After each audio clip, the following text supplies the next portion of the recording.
அனைவருக்கும் வணக்கம். இன்றைய கணித சிந்தனை மற்றும் கடிகார விந்தை.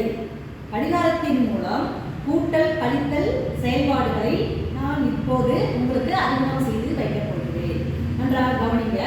இப்ப ஒரு கடிகாரத்தை வரைஞ்சிருக்கோம். அதுல உள்ள எண்ணிக்கையை எழுதிட்டோம். 12, 6 இந்த மாதிரி எண்களை எழுதின பிறகு இப்ப இதன் மூலம் ஒரு கூட்டல் கழித்தல் நம்ம போட போறோம். இப்ப பாத்தீங்கன்னா 12, 1 13, 11ஓட 2 கூட்டினா என்ன வரும்? 13, 10ஓட 3 கூட்டினோம்னா 13, 9ஓட 4 கூட்டினா 13, 8ஓட 5 கூட்டினோம்னா 13, அடுத்து 7 6 கூட்டினோம்னா 13. இது ஒரு கணக்கு.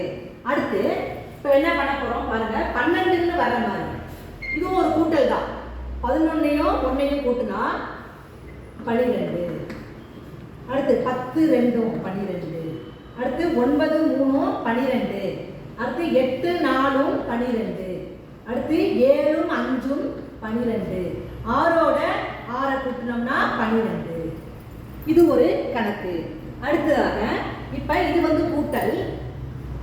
அடுத்து நம்ம படிக்க போது கழித்தல் போட போறோம். 12ஓட 6 கழிக்கணும். 12ஓட 6 கழிச்சோம்னா வரக்கூடியது 6. அடுத்து 11, 11ஓட எதை கழிக்க போறோம்? 5 கழிக்க போறோம். 11ல 5 போனா 6. அடுத்து என்ன செய்ய போறோம்? 10ஓட 4 கழிக்க போறோம். 10ல இருந்து எதை கழிக்க போறோம்? 4 கழிக்க போறோம். 6. அடுத்து 9ஓட எதை கழிக்க போறோம்? 3 கழிக்க போறோம். கழிச்சோம்னா 6. அடுத்ததாக 8ஓட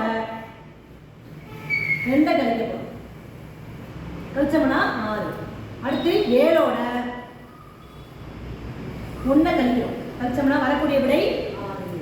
இது வந்து கழித்தல். புரியுதுங்களா எல்லாருக்கும்?